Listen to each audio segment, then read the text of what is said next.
Do the trashy pulp novels of the world have anything to offer? Are bestsellers all they're cracked up to be? Here at Terrible Book Club, we explore whether you really can judge a book by its cover, or its ridiculous synopsis. You ever passed a book and thought, ugh, who's reading this? We probably are.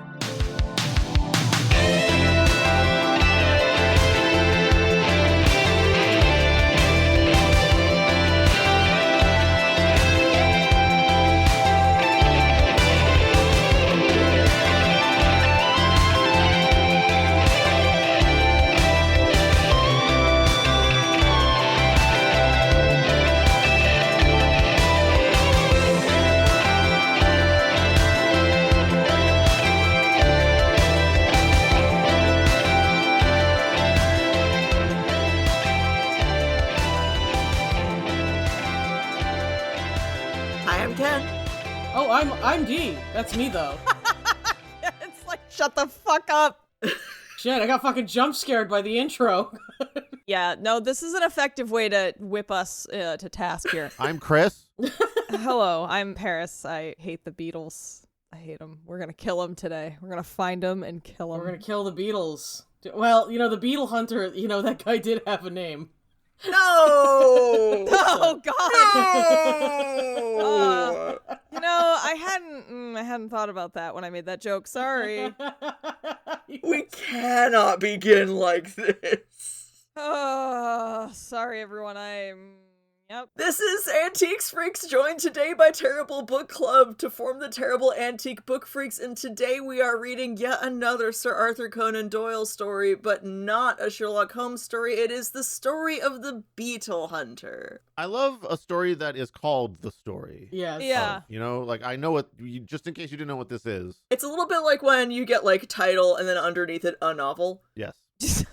Yeah, like, thanks. I didn't know I was picking up a book. Really helpful. Real helpful. For readers. Thank you. For readers. Yeah, we encountered that one recently. For readers. A book for readers. If you would like to hear a beautifully acted audio drama version of this, you can check out the works of Sir Arthur Conan Doyle as recorded by award-winning narrator Gary Furlong. We will not be doing that today. Instead, we will be reading this round-robin style, where we each read for as long as we can without cracking up or fucking up, and heckling is strongly encouraged. Yeah, this is the Chuckle Fox version. If you want Yeah. like a real version, look elsewhere. This is just it's a fun time. We're gonna have fun. Okay, is everybody ready for The Story of the Beetle Hunter? Surely am. Yes. I am. A curious experience, said the doctor. Yes, my friends, I have had one very curious experience. I never expect to have another. For it is against all doctrines of chances that two such events would befall any one man in a single lifetime. I only experimented once. It was enough. Look, it was one guy, it was in college. You know, I gave it a shot. I said, you know what? How can you be sure unless you try? You may believe me or not, but the thing happened exactly as I tell it. He saw me from across the bar. He liked my vibe. No. I had just become a medical man, but I had not started in practice. Is not a doctor, notably. And I lived in rooms in Gower Street. Not Grower Street, but Gower Street. Better than Shower Street. Hey-o. Oh. The street has been renumbered since then, but it was in the only house which has a bow window upon the left-hand side as you go down from the Metropolitan Station. A widow named Murchison kept the house at that time, and she had 3 medical students and 1 engineer as lodgers. I occupied the top room, which was the cheapest, but cheap as it was more than I could afford. My small resources were dwindling away, and every week it became more necessary that I should find something to do. Maybe the medical thing that you were. Yeah, okay. maybe that. Use your degree. Sorry. You could do some I love how specific I was a man of medicine is something that you could legally get away with saying, well, I didn't say I was a doctor, now did I? Oh yeah, for real. the Victorian era's influencer. Yet, I was very unwilling to go into general practice, for my tastes were all in the direction of science, and especially of zoology, towards which I had always a strong leaning. I guess I went the wrong way, like, fuck. Okay. I guess medicine isn't science. Okay, Yeah, great. well, Cool. no, yeah, what's scientific about the human body? Nothing. I'd like to look at a bug, please. I mean, big mood. I would also like to look at a bug. I mean, like, hardcore. I had almost given the fight up and resigned myself to being a medical drudge for life, when the turning point of my struggles came in a very extraordinary way. One morning, I had picked up the Standard and was glancing over its contents. There was a complete absence of news, and I was about to toss the paper down again. Nothing going on. Okay, they've sold me a blank fucking sheet of paper. Extra, read all about it. Fucking shit, nothing happened. Just chasing the newsie down the street with, "You just sold me a blank piece of newsprint, you little son of a bitch." And I was about to toss the paper down again when my eyes were caught by an advertisement at the head of the personal column. It was worded in this way. Seeking Beetle Freak. Me.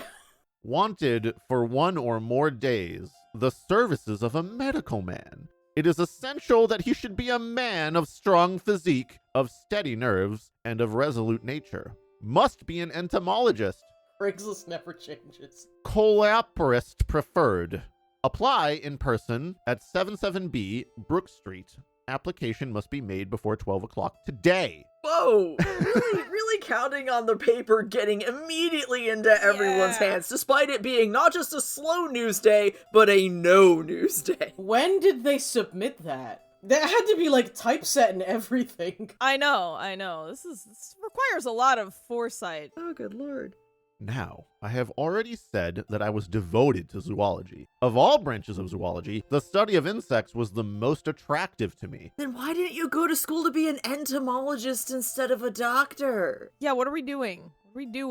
Beetle bodies and human bodies are so very different. I don't understand. In many ways. Well, you know. You haven't seen me naked. And of all insects, beetles were the species All right, with Kafka. which I was most familiar. Butterfly collectors are numerous, but beetles are far more varied and more accessible in these islands than are butterflies. It was this fact which had attracted my attention to them, and I had myself made a collection which numbered some 100 varieties. As to the other requisites of the advertisement, I knew that my nerves could be depended upon, and I had won the weight-throwing competition at the inter-hospital sports. Sorry, what? Wow, what a claim to fame. Okay, I'm a big boy. Wow. They don't lift them, they just fucking yeet them across the hospital. Good thing they're doing them in the hospital or near the hospital that they're having these competitions. They're actually doing it with the patients. All right, guys, clear out the maternity ward. We gotta have a joust and a stone throwing competition today. All right, and tomorrow it's baby bowling. Baby bowling. Oh. Are the babies the balls or the pins? They're both. The biggest baby gets to be the ball. Wow. Oh, no. Clearly, I was the very man for the vacancy. Within 5 minutes of my having read the advertisement, I was in a cab and on my to Brook Street. I read that correctly. You did. I read that correctly. You did. I love how they reproduced the typo. Yeah, they reproduced the typo. Incredible. On my was. As I drove, I kept turning the matter over in my head and trying to make a guess as to what sort of employment it could be which needed such curious qualifications. They're not that strange. I would like a man who's not weak and understands bugs is like pretty straightforward. Look, like they've got real big bugs to wrestle. It's not that hard to understand. Yeah, We got big ass bugs. We gotta hold them down. This is actually Beetle Fight Club. Yeah. A strong physique, a resolute nature, a medical training, and a knowledge of beetles. What connection could there be between these various requisites? What indeed? And then there was the disheartening fact that the situation was not a permanent one, but terminable from day to day, according to the terms of the advertisement. Look, you're a contract beetle hunter. It's fine. It's fine. This is how it goes. The more I pondered over it, the more unintelligible did it become. But at the end of my meditations, I always came back to the ground fact that, come what might, I had nothing to lose. That I was completely at the end of my resources, and that I was ready for any adventure, however desperate, which would put a few honest sovereigns into my pocket.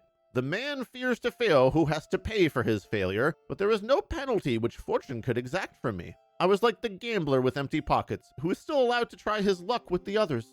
Number 77B, Brook Street, was one of those dingy and yet imposing houses, dun-colored and flat-faced, with the intensely respectable and solid air which marks the Georgian builder. As I alighted from the cab, a young man came out of the door and walked swiftly down the street. In passing me, I noticed that he cast an inquisitive and somewhat malevolent glance at me. I took the incident as a good omen, for his appearance was that of a rejected candidate, and if he resented my application, it meant that the vacancy was not yet filled up. Full of hope, I ascended the broad steps and rapped with the heavy knocker. A footman in powder and livery opened the door. Clearly, I was in touch with the people of wealth and fashion. "Yes, sir," said the footman. "I came in answer to—" "Quite so, sir," said the footman. "Lord Lynchmere will see you at once in the library." Lord Leechmere is how I'm reading that, because that's funny to me. Leechmere love bugs. Baron of the Green Line in Boston, Lord Leechmere. I just heard it in the announcer voice. Now approaching, Lord Lord Lynchmere. I had vaguely heard the name, but could not for the instant recall anything about him. Following the footman, I was shown into a large book-lined room in which there was seated behind a writing desk a small man with a pleasant, clean-shaven, mobile face, and long hair shot with gray brushed back from his forehead. He looked me up and down, with a very shrewd, penetrating glance, holding the card which the footman had given him in his right hand. Then he smiled pleasantly, and I felt that externally, at any rate, I possessed the qualifications which he desired. This guy's got bad anxiety because this whole time he's just been like, nah, I can get this job. This is like me trying to get a fucking job. I know I can absolutely fucking do. No, here's the thing is that I'm qualified. Like, "You have come in answer to my advertisement, Dr. Hamilton," he asked. "Yes, sir." "Do you fulfill the conditions which are there laid down?" "I believe that I do." "You are a powerful man, or so I should judge from your appearance." "I think that I am fairly strong." "And resolute?" "I believe so." "Have you ever known what it was to be exposed to imminent danger?" "No, I don't know that I ever have." "But you think you would be prompt and cool at such a time?" "I hope so." "Well, I believe that you would. I have the more confidence in you because you do not pretend to be certain as to what you would do in a position that was new to you. My impression is that, so far as personal qualities go, you are the very man of whom I am in search. That being settled, we may pass on to the next point." You know, this interview is really lacking example questions. He's just like, "Yo, are you cool with this?" You're like, "Yeah." It's like, okay, well, how, why? Give me an example of a time this has happened. This is how you end up hiring people that are terrible. I just want to point that out. What did the other guy do that he got rejected from this? Yeah, exactly. Because if you could just walk in and be like, yup, that's me, and get hired, then He walked in and he was like, "No, God." Or this guy just saw him, he's like, "You look kind of like a bitch. No thanks." Yeah. I feel like Yeah. this is a very vibes interview. This is not a good interview tactic. The Victorians were very big on vibes-based hiring, as the muster rolls for most polar expeditions will tell you. That being settled, we may pass on to the next point, which is to talk to me about beetles. I looked across to see if he was joking, This is fucking... but on the contrary, he was leaning eagerly forward across his desk. This is exactly what... If I were a person with too much money in the Victorian era, I absolutely would put an ad in the paper just like, "Everyone keeps telling me to shut the fuck up about beetles. I'll pay you." Come to my house and tell me about them. Can I just have someone to come talk to me about beetles before 12 o'clock? Before 12. Before 12 o'clock, we need to be sexy, but you need to be sexy and big. You need to be so tall and so handsome and so strong, and you need to know everything about beetles and talk to me Everything about about beetles beetles. before noon. Before noon, I have engagements. I gotta have people come and talk to me about camels between 12 and 4, so, like, the beetles gotta be over. Yeah. It's a different advertisement in a different paper. I got 6 other himbos here coming by to talk about different kinds of bugs, so keep it fucking punchy, alright? Are they himbos if they have doctorates and are speaking to you scientifically of the animal kingdom? It can be. Listen, if it can be vibes-based to hire him, it can be vibes-based to be a himbo. Isn't that Grey's Anatomy as a whole? Hey, he's got your ass there. I've never seen Grey's Anatomy. I could not say one way or the other. Neither have I, but that's my understanding of what it is. Oh, I don't know anything. I just know, a medical show about the ER, like all the other ones, like ER. I don't fucking know. And there was an expression of something like anxiety in his eyes. "I am afraid that you do not know about beetles," he cried. No, Chris, I'm going to need a second take where you cry it out. Okay, this is going to be very confusing to my partner who's like doing some cleaning in the house as I'm recording this. She's fine.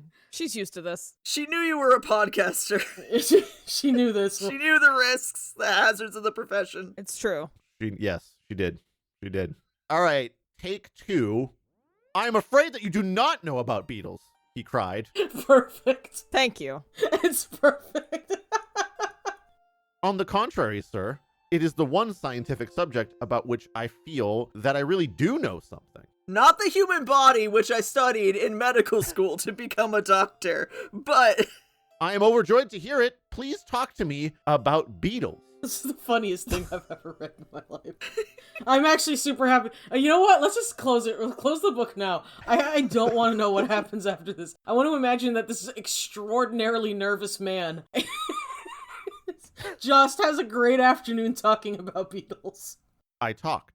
I do not profess to have said anything original upon the subject, but I gave a short sketch of the characteristics of the beetle, and ran over the more common species, with some allusions to the specimens in my own little collection, and to the article upon burying beetles which I had contributed to the Journal of Entomological Science. I don't know much about bugs. I just wrote a scientific paper that was published by my peers on the subject. Oh, I don't know. Yeah. So weird. Just buffing his nails on his shirt. Okay, but like also very true to scientists when you hang out with them. They're like, I'm not really an expert in the field. It's just that, and then like a 3-hour lecture with like citations. What? Not a collector? Cried Lord Lynchmere. You don't mean that you are yourself a collector? His eyes danced with pleasure at the thought. You are certainly the very man in London for my purpose. I thought that among 5 millions of people there must be such a man, but the difficulty is to lay one's hands upon him. Oh, well then. Okay. I have been extraordinarily fortunate in finding you. He rang a gong upon the table, What? and the footman entered. What? Wow, a full gong. What? That seems unnecessary. Seems really unnecessary. He what now? Rang a gong. Gotta get it on. Let's go. What the fuck is happening? What's happening in this man's home? Beetlesty, keep up! This has got to be the worst guy in all of fucking England to work for. Because everyone, you show up to be his footman and you're like, yeah, gonna ring the fucking bell. Maybe you got one of those like interconnected systems. And it's like this, and this motherfucker comes out with like a comically oversized like cymbal set. And he goes, when you hear this, just like, hits it with a mallet. Like, this is when I want my tea. They make tiny gongs that are like palm size. It does not necessarily follow that it's like huge just because it's a gong. But Ask Lady Rossiter to have the goodness to step this way, said his lordship, and a few moments later the lady was ushered into the room. She was a small, middle-aged woman, very like Lord Lynchmere in appearance, with the same quick, alert features and gray-black hair. The expression of anxiety, however, which I had observed upon his face, was very much more marked upon hers. Some great grief seemed to have cast its shadow over her features. As Lord Lynchmere presented me, she turned her face full upon me, and I was shocked to observe a half-healed scar extending for 2 inches over her right eyebrow. Not really that big a deal. It's small, that's fine. Yeah, that's fine. It was partly concealed by plaster, but nonetheless I could see that it had been a serious wound and not long inflicted. Dr. Hamilton is the very man for our purpose, Evelyn, said Lord Lynchmere. He is actually a collector of beetles, and he has written articles upon the subject. Really, said Lady Rossiter. Then you must have heard of my husband. Everyone who knows anything about beetles must have heard of Sir Thomas Rossiter. For the first time, a thin little ray of light began to break into the obscure business. Here, at last, was a connection between these people and beetles. Sir Thomas Rossiter. He was the greatest authority upon the subject in the world. He had made it his lifelong study and had written a most exhaustive work upon it. I hastened to assure her that I had read and appreciated it. Have you met my husband? She asked. No, I have not. But you shall, said Lord Lynchmere, with decision. The lady was standing beside the desk, and she put her hand upon his shoulder. It was as obvious to me as I saw their faces together that they were brother and sister. Are you really prepared for this, Charles? It is noble of you, but you fill me with fears. What the fuck?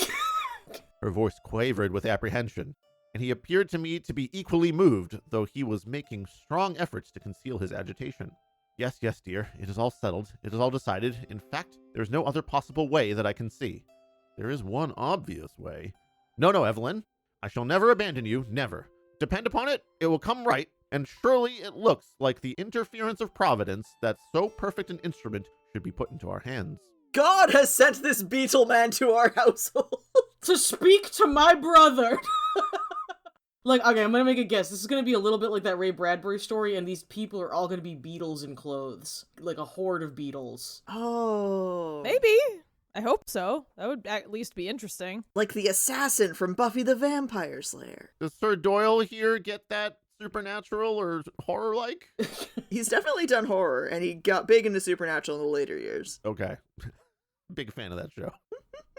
My position was embarrassing, for I felt that for the instant they had forgotten my presence. But Lord Lynchmere came back suddenly to me and to my engagement. The business for which I want you, Dr. Hamilton, is that you should put yourself absolutely at my disposal. Oh, well then. Okay. All right. This is a 24/7 thing, I see. I wish you to come for a short journey with me, to remain always at my side, and to promise to do without question whatever I may ask you, however unreasonable it may appear to you to be. Sounds bad. Don't do this job. It sounds bad. The number of fan fictions that start this way. Yeah, the number of porns and fan fictions and pornographic fan fictions is just yep. It's a lot. Popular starting point. This is horny. That is a good deal to ask, said I. Unfortunately, I cannot put it more plainly, for I do not myself know what turn matters may take. You may be sure, however, that you will not be asked to do anything which your conscience does not approve, and I promise you that, when all is over, you will be proud to have been concerned in so good a work. Unless you're dead at the end, I guess. Yeah, unless you die, which, like, I mean... Yeah, you know. So, you know, I guess you could say, technically, if anything ends that way, then it's not doing good, but, yeah, how do you feel about the Beatles? If it ends happily, said the lady. Exactly. If it ends happily, his lordship repeated. I love when they respond to our commentary. Yeah, it's great. I like it. It's nice. That's my favorite. And terms? I asked. £20 a day. I was amazed at the sum, and must have showed my surprise upon my features. It is a rare combination of qualities, as must have struck you when you first read the advertisement, said Lord Lynchmere. I've been searching all of London for a Beetle hunk available 24/7. 24 wanted Beetle hunk for free use. Inquire within. Not the band, I know what that sounds like. It's actually the bug I would prefer. Yeah, the banned Beetle hunks need not apply. Such varied gifts may well command a high return, and I do not conceal from you that your duties might be arduous or even dangerous. Besides, it is possible that 1 or 2 days may bring the matter to an end. Please God, sighed his sister. So now, Dr. Hamilton, may I rely upon your aid? Most undoubtedly, said I. You have only to tell me what my duties are. Your first duty will be to return to your home. Go the fuck home. I will pay you £20 to leave. You will pack up whatever you may need for a short visit to the country. We start together from Paddington Station at 3:40 this afternoon. Do we go far? As far as Pangbourne. Meet me at the bookstall at 3:30. I shall have the tickets. Goodbye, Dr. Hamilton.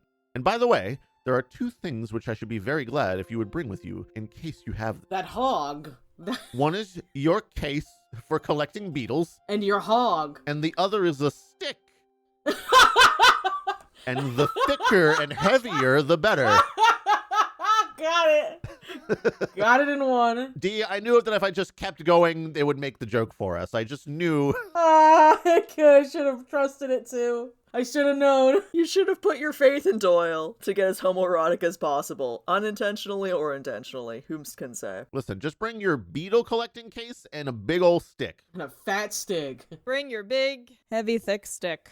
Great. You'll be cool if you got those. Just a stick? Not a martial weapon with, I don't know, a little more elegance. The thing about a stick as a Victorian weapon, Paris, is that it gets, like, plausible deniability. Like, you can't carry a sword or a gun, but if you go in Gandalf style and say, oh, this is just my walking stick, you can just have a big thing to hit someone with at all times. Yeah, just clean the blood off later and it's fine. Yeah, got it. Makes sense. Exactly. It's like those books where the murder weapon is an icicle and it melts away and there's no more evidence. You may imagine that I had plenty to think of from the time that I left Brook Street until I set out to meet Lord Lynchmere at Paddington. The whole fantastic business kept arranging and rearranging itself in kaleidoscopic forms inside my brain until I had thought out a dozen explanations, each of them more grotesquely improbable than the last, and yet I felt that the truth must be something grotesquely improbable also. At last, I gave up all attempts at finding a solution, and contented myself with exactly carrying out the instructions which I had received. With a hand valise, specimen case, and a loaded cane, I was waiting at the Paddington bookstall when Lord Lynchmere arrived. A loaded cane? Yeah, it's a cane gun. You know. Yeah, Bloodborne. Actually, yeah, we're in Bloodborne. I'll take that. This is a very Bloodborne scenario and setting. We're Bloodborne, yeah. This is Bloodborne now. Great, we're in Bloodborne. Yeah, my favorite Bloodborne quest is the one where you have to be available 24/7 to talk Beatles. Yeah, we're in Yarnum, man. This is a Yarnum-ass setup. Yeah, I was gonna say, that's actually not, like, if you told me that was in, like, the Bloodborne DLC, I'd be like, yeah, probably. He was an even smaller man than I had thought, frail and peaky, with a manner which was more nervous than it had been in the morning. He wore a long, thick traveling ulster, and I observed that he carried a heavy blackthorn cudgel in his hand. "I have the tickets," said he, leading the way up the platform. "This is our train. I have engaged a carriage, for I am particularly anxious to impress one or two things upon you while we travel down." Like this cudgel. Beat the shit out of you. And yet, all that he had to impress upon me might have been said in a sentence, for it was that I was to remember that I was there as a protection to himself, and that I was not on any consideration to leave him for an instant. Oh. This he repeated again and again as our journey drew to a close, with an insistence which showed that his nerves were thoroughly shaken. "I'll need you at my side at all hours. Talk Beatles to me." You know, I feel like that Dr. Hamilton should have also asked in the interview, like, why is this position open? What happened to the last person in it? Why do you need a Beatle boy so badly? Why do you need a big bad beetle boy? Yeah, why? What happened? What happened to the previous Big Bad Beetle Boy? Mighty Morphin Beetle Rangers. They're just going out there and he just wants to smush a bunch of beetles with sticks and then like have the guy tell him about what's inside the beetles, and that's it. A really elaborate setup for squishing. "Yes," he said at last, in answer to my looks rather than to my words. "I am nervous, Dr. Hamilton. I have always been a timid man, and my timidity depends upon my frail physical health. But my soul is firm, and I can bring myself up to face a danger which a less nervous man might shrink from. What I am doing now is done from no compulsion, but entirely from a sense of duty. And yet it is, beyond doubt, a desperate risk. If things should go wrong, I will have some claims to the title of martyr." Will you? Okay. Is that a thing you want to do? Yeah, it's okay. All right. Beetle martyr. It's Bloodborne. Wait, is it like some kind of beetle religion? Is there like beetle Jesus? Beetle. Oh, God. That's what Beetle. bejesus is. You ever heard of bejesus?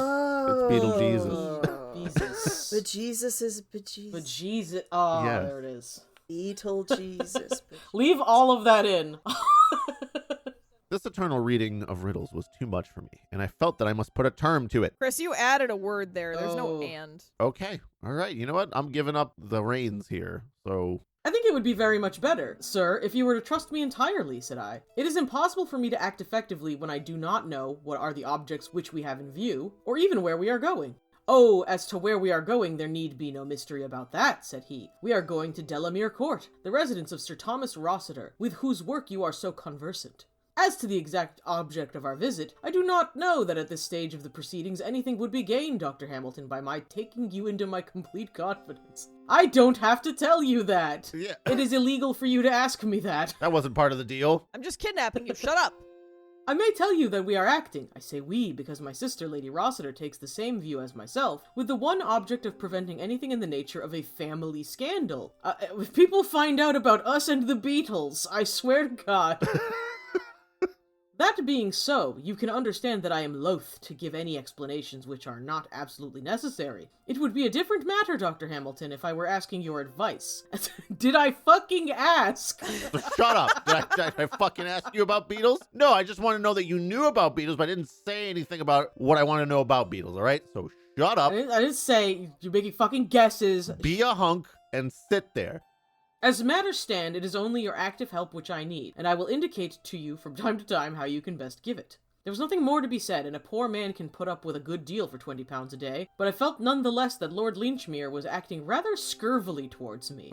He looked a little scurvy-ish. He looked like he's an orange. His teeth were falling out, his hair was falling out, his gums were bleeding, his scars were reopening. I just really also like that there's no point in time where someone wouldn't say $20 is $20. Yeah. Also, yes. He wished to convert me into a passive tool, like the blackthorn in his hand. With his sensitive disposition, I could imagine, however, that scandal would be abhorrent to him, and I realized that he would not take me into his confidence until no other course was open to him. I must trust to my own eyes and ears to solve the mystery, but I had every confidence that I should not trust to them in vain. Delamere Court lies a good 5 miles from Pangbourne Station, and we drove for that distance in an open fly. Zip it up. Yeah. Zip it up. Come on. Wow. Whew. Lord Lynchmere sat in a deep thought during the time, and he never opened his mouth until we were close to our destination. When he did speak, it was to give me a piece of information which surprised me. "Perhaps you are not aware," said he, "that I am a medical man like yourself?" "No, sir, I did not know it." "Yes, I qualified in my younger days, when there were several lives between me and the peerage. I have not had occasion to practice, but I have found it a useful education all the same. I never regretted the years which I devoted to medical study. Ah, these are the gates of Delamere Court." We had come to 2 high pillars crowned with heraldic monsters which flanked the opening of a winding avenue. Over the laurel bushes and rhododendrons I could see a long, many-gabled mansion, girdled with ivy and toned to the warm, cheery, mellow glow of old brickwork. My eyes were still fixed in admiration upon this delightful house when my companion plucked nervously at my sleeve. "Here's Sir Thomas," he whispered. "Please talk Beetle all you can." Well, their first album was like mostly them doing covers, and then after that is when they got Oh God. a little bit more in the realm of pop stuff, and then they got a little experimental after that. I hate the Beatles so much. Please talk Beetle all you can. Please talk Beetle all you can. Beautiful. Ooh, I guess I'll talk like this then. No! A tall, thin figure. No, I won't do that. A tall, thin figure, curiously angular and bony, had emerged through... My Beetle theory's coming through, I think. Yeah, I think so. Had emerged through a gap... through a gap in the... Wait, this is even better. Had emerged through a... Had emerged through a gap in the hedge of laurels. Just sprung out of the fucking hedges? Ah! Incredible. He emerged from the bushes. Well, that is where beetles live. I'm gonna double down on this. In his hand, he held a spud. It's not gonna get any less weird. And he... Yep, gets weirder. A potato. A potato? Yep. And he wore Fucking weird bug man pops out of the hedges holding a potato. Like, what? As you do. And he wore gauntleted gardener's gloves. Gauntleted? Jesus. A broad-brimmed... What kind of potatoes are you harvesting? Yeah. A broad-brimmed gray hat cast his face into shadow, but it struck me as exceedingly austere, with an ill-nourished beard and harsh, irregular features. The fly pulled up, and Lord Lynchmere sprang out. Finally. Your balls were hanging out this whole time. "My dear Thomas, how are you?" said he heartily. But the heartiness was by no means reciprocal. The owner of the grounds glared at me over his brother-in-law's shoulder, and I caught broken scraps of sentences. Well-known wishes, hatred of strangers, unjustifiable intrusion. Perfectly inexcusable. Then there was a muttered explanation, and the two of them came over together to the side of the fly. "Let me present to you... I fucked up. Let me fuck up." Let me present you too. Okay, well, I don't think I'm long for this reading world today, so... I believe in you. Ken, be prepared. Alright. Let me present you to Sir Thomas Rossiter, Dr. Hamilton, said Lord Lynchmere. You will find that you have a strong community of tastes. I bowed. Sir Thomas stood very stiffly, looking at me severely from under the broad brim of his hat. Lord Lynchmere tells me that you know something about beetles, said he. What do you know about beetles? I know what I have learned from your work upon the Coleoptera, Sir Thomas, I answered. Give me the names of the better-known species of the British scarabæ, said he. Oh, you're a fan of beetles? Name every beetle. Ringo, Paul, George. It's good to know that dudes have been the same about gatekeeping for centuries. Oh, you're a feminist? Name every woman. Whitney Houston. Oh! I had not expected an examination, but fortunately, I was ready for one. My answers seemed to please him, for his stern features relaxed. You appear to have read my book with some profit, sir, said he. It is a rare thing for me to meet anyone who takes an intelligent interest in such matters.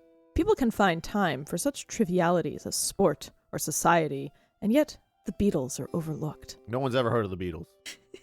I can assure you that the greater part of the idiots in this part of the country are unaware that I have ever written a book at all.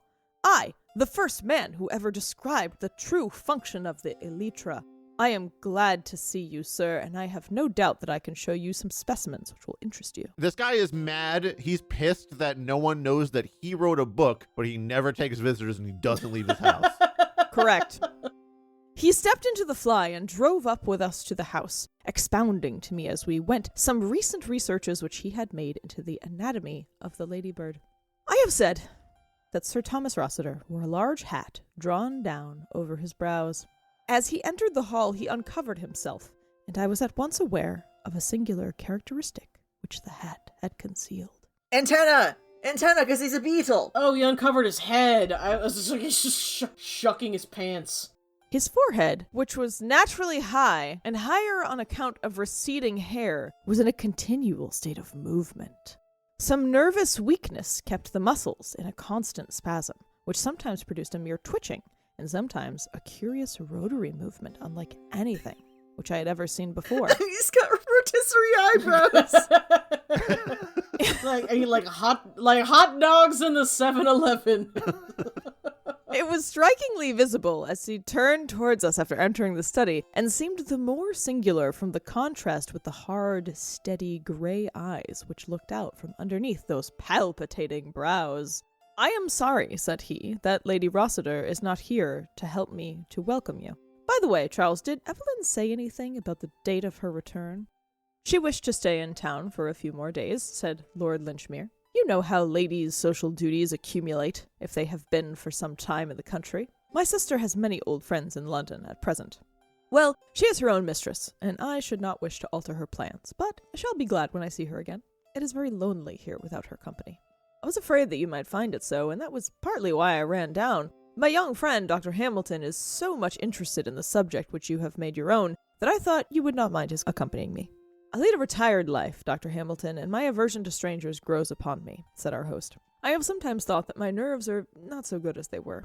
My travels in search of beetles in my younger days took me into many malarious and unhealthy places. But a brother coleopterist like yourself is always a welcome guest, and I shall be delighted if you will look over my collection, which I think that I may, without exaggeration, describe as the best in Europe. Brother coleopterist.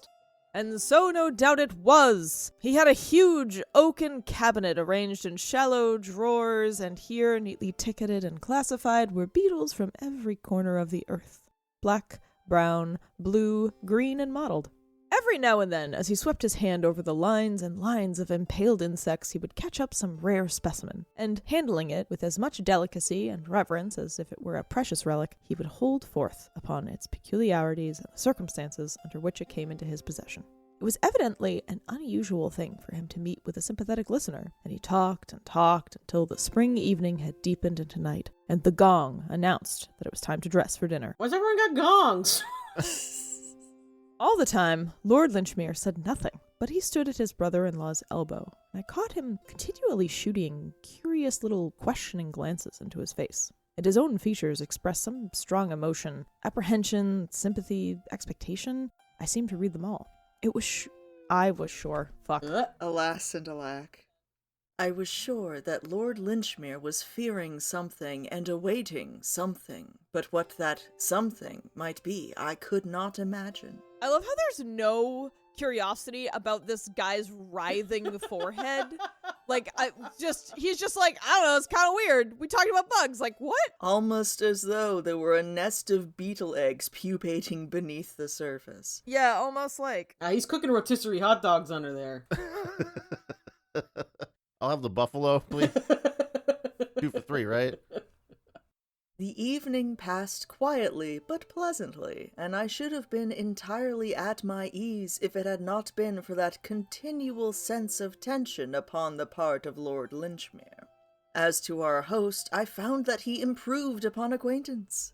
He spoke constantly with affection of his absent wife, and also of his little son who had recently been sent to school. Chris, it's you. Oh, God. Fuck. Oh, so much Chris today. Sorry, Chris. All right, here we go. The house, he said, was not the same without them. If it were not for his scientific studies, he did not know how he could get through the days. After dinner, we smoked for some time in the billiard room, and finally went early to bed. And then it was that, for the first time, the suspicion that Lord Lynchmere was a lunatic crossed my mind. What? For the first time. For the first time in this entire sequence of events, this is the first time you're like, wait a minute. He rattled at me about beetles for 8 straight hours while his face contorted. No, this is the guy who hired him. Lord Lynchmere is the guy who hired him. Lord Lynchmere. Oh. You know, the guy who put an advertisement in the paper that said, I need a big beetle hunk 24/7 starting noon today. You know what? I think there's no excuse to not know that all of these people are lunatics. He followed me into my bedroom when our host had retired. All right, buckle up. Oh boy. Doctor, said he, speaking in a low, hurried voice, you must come with me. You must spend the night in my bedroom. Wow. I thought it would be more subtle than that. Awful direct, but not opposed. All right. Here we go. Here's the party. This is it. Ye olde Craigslist.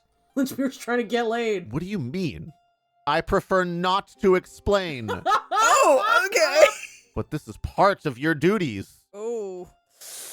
Okay. I absolutely will not explain. My room is close by, and you can return to your own before the servant calls you in the morning. But why? I asked. Because I am nervous of being alone, said he. That's the reason, since you must have a reason. It seemed rank lunacy, but the argument of those 20 pounds would overcome many objections. I Yep. followed him to his room. $20 is $20. Yep. There it is. Well, this has been upgraded to I'm not gay, but $20 is $20. Well, said I, there's only room for one in that bed. Wait, No. no. Absolutely. They can't. They cannot be. There's only one bed, you guys. Only one shall occupy it, said he, and the The other other will be on top. must remain on watch. Why, said I, one would think you expected to be attacked. Perhaps I do.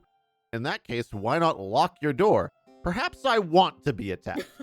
I'm sorry. What? Sorry. Oh, Okay, I've so read we are now constructing elaborate scenarios to bring our fantasies into reality. Yep. Yeah. Well, this is I've read about this kind of thing. It looked more and more like lunacy. However, there was nothing for it but to submit. I shrugged my shoulders and sat down in the armchair beside the empty fireplace. $20 is $20. I am to remain on watch then, said I, ruefully. We will divide the night. If you will watch until 2, I will watch the remainder. Very good. Call me at 2 o'clock then. I will do so. Keep your ears open, and if you hear any sounds, wake me instantly. Instantly, you hear? You can rely upon it. I tried to look as solemn as he did. And for God's sake, don't go to sleep, said he, and so, taking off only his coat, he threw the coverlet over him and settled down for the night. It was a melancholy vigil, and made more so by my own sense of its folly. Supposing that by any chance Lord Lynchmere had cause to suspect that he was subject to danger in the house of Sir Thomas Rossiter, why on earth could he not lock his door and so protect himself? His own answer that he might wish to be attacked was absurd. Why should he possibly wish to be attacked? And who would wish to attack him?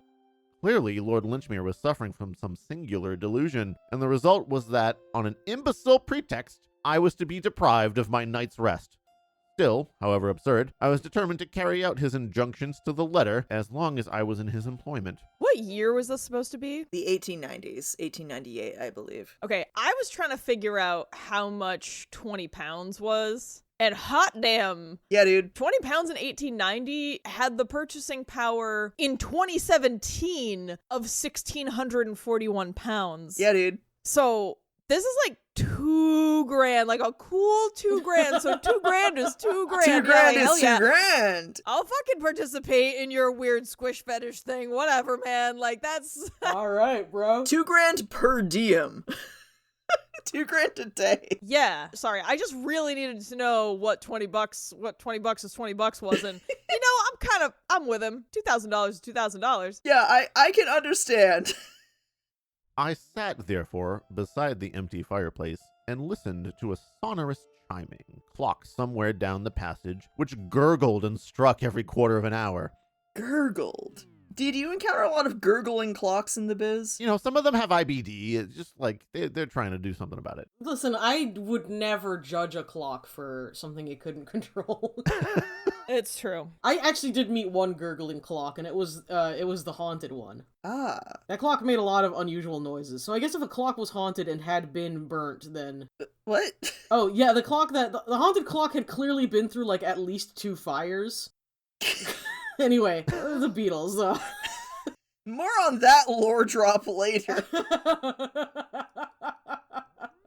It was an endless vigil. Save for that single clock, and absolute silence reigned throughout the great house. A small lamp stood on the table at my elbow, throwing a circle of light round my chair, but leaving the corners of the room draped in shadow.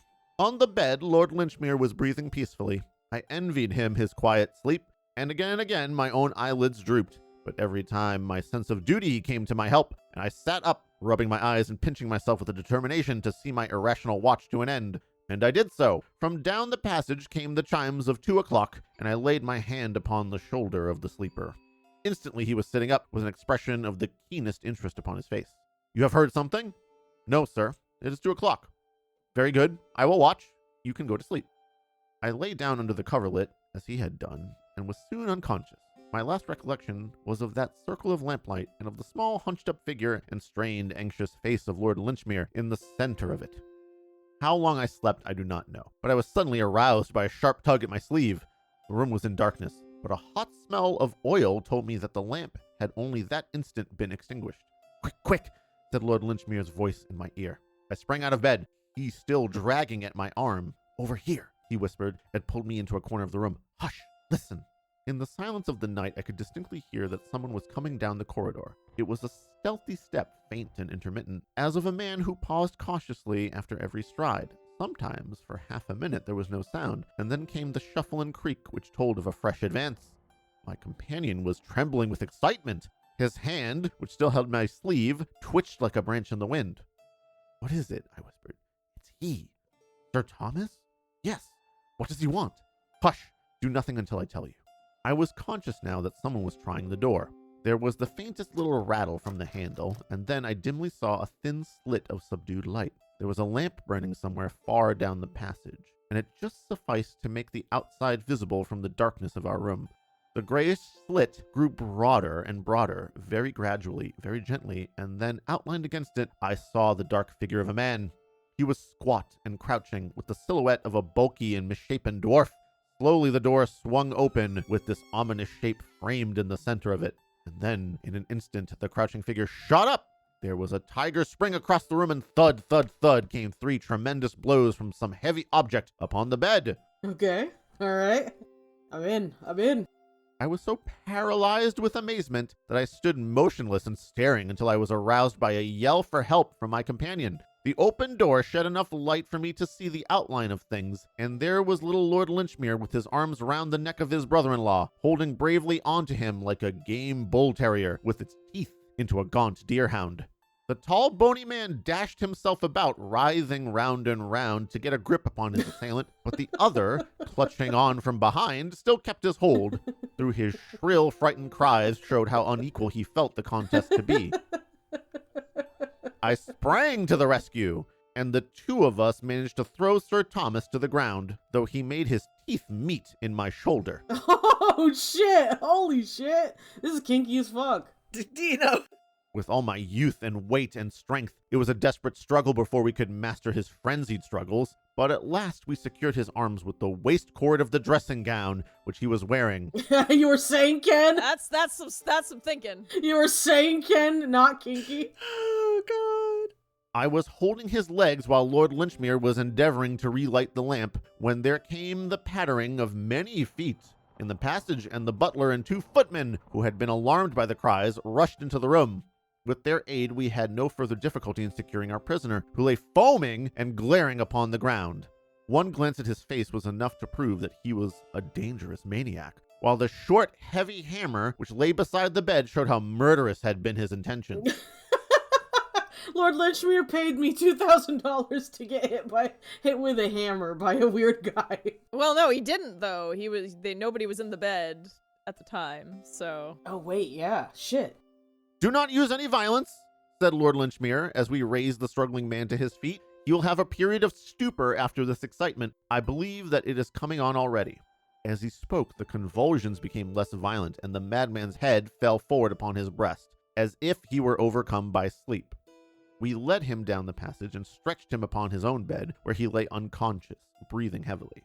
2 of you will watch him, said Lord Linchmere, and now, Dr. Hamilton, if you will return with me to my room, I will give you the explanation which my horror of scandal has perhaps caused me to delay too long. Come what may, you will never have cause to regret your share in this night's work. What?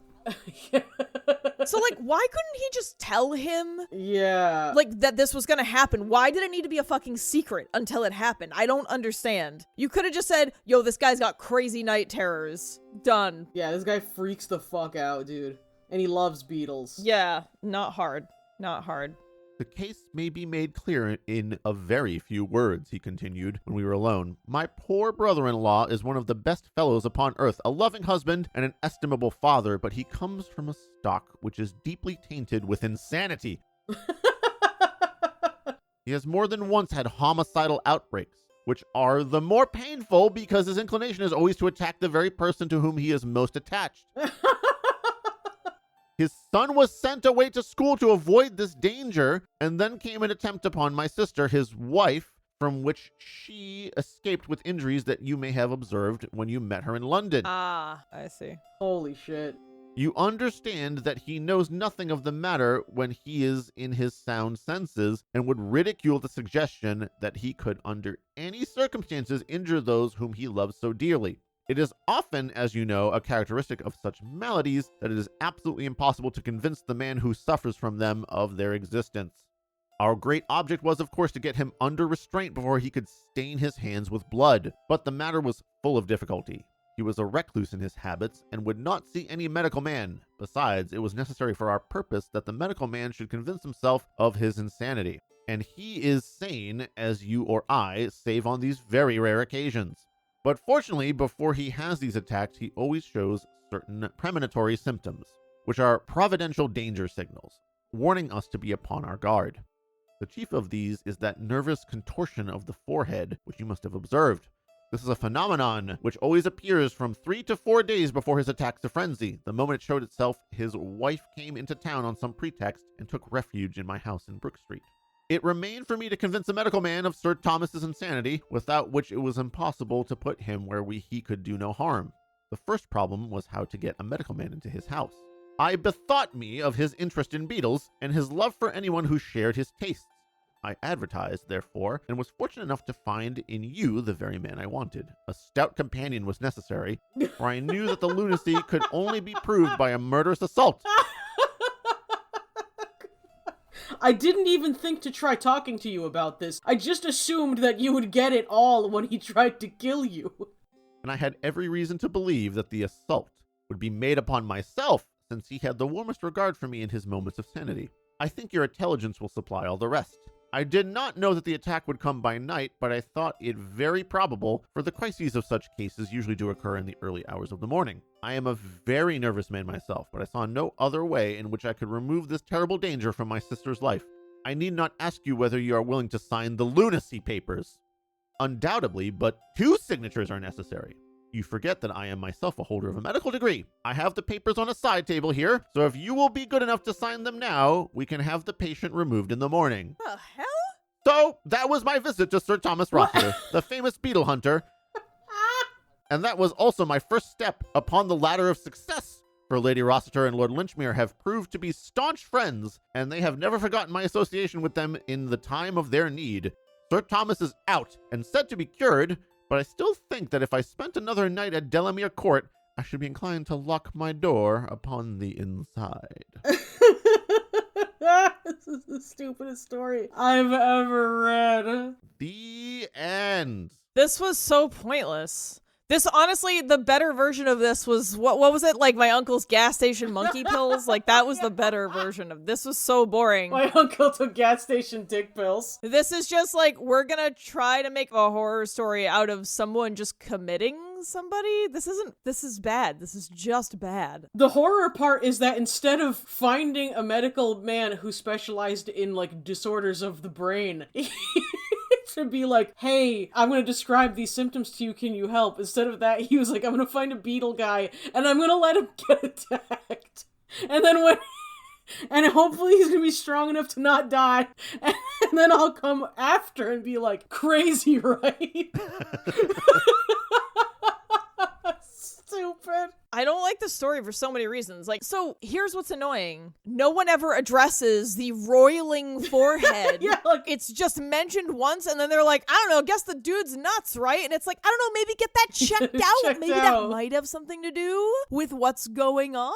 The Beatles brewing in his brain. Is he just full of beetles? Just full of beetles. full of beetles. Is it so wrong for a man to be full of beetles? Well, yeah, actually, it's pretty wrong. It actually is pretty, yeah, it's, listen, for $2,000 a day, I will remove the Beatles from this man. I mean, $20 is $20. Yep. $2,000 is $2,000. Whatever. I'll wrestle your brother to the ground after he tries to hit me with a hammer. Hey, as long as you avoid the first blow, right? That's when a hammer fight, as long as you dodge that first swing, you can probably win after that. I feel like it would be very difficult for the Sherlock Holmes mysteries, or even most of Doyle's other mysteries, to exist in a world outside of the Victorians, because what other society is so deeply concerned with suppressing scandal above all else, to the point that they would concoct schemes like this, and it would seem reasonable to the reading populace? I don't even know how this was supposed to avoid a scandal. Because, like, what's stopping this guy from like, just walking home and writing to the paper being like, an extremely insane man let his brother-in-law bite me to prove a point? Like...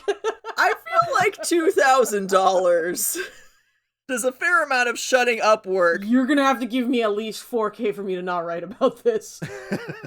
Well, it's $2,000 plus taking a doctor whose practice is not yet established and telling all your rich friends that he's a great doctor and they should definitely go to him. But he doesn't even want to be a doctor. He wants to be a bug dude. Well, But no, his success was assured, can't you see? Because, you know, they were like, hey, this guy won't tell about that time you had to wrestle. one thing I can say for this guy, he's discreet.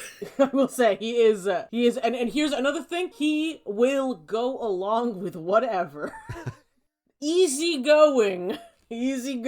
Honestly, it wasn't even that hard. He is punctual, he is discreet, he is effective, and he doesn't ask questions.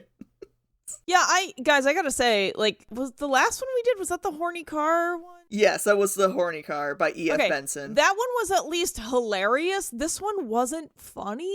Really? I found it very funny. I would have to disagree. I was having a great time with the man who was made of 1,000 roiling beetles and his brother-in-law hiring a beetle hunk on extremely short notice and demanding he sleep in his bed. I mean, I guess, is the horror supposed to be about how Victorian medicine is just like, let's just commit people instead of checking to see what's wrong and fixing it? Is that the horror, I guess?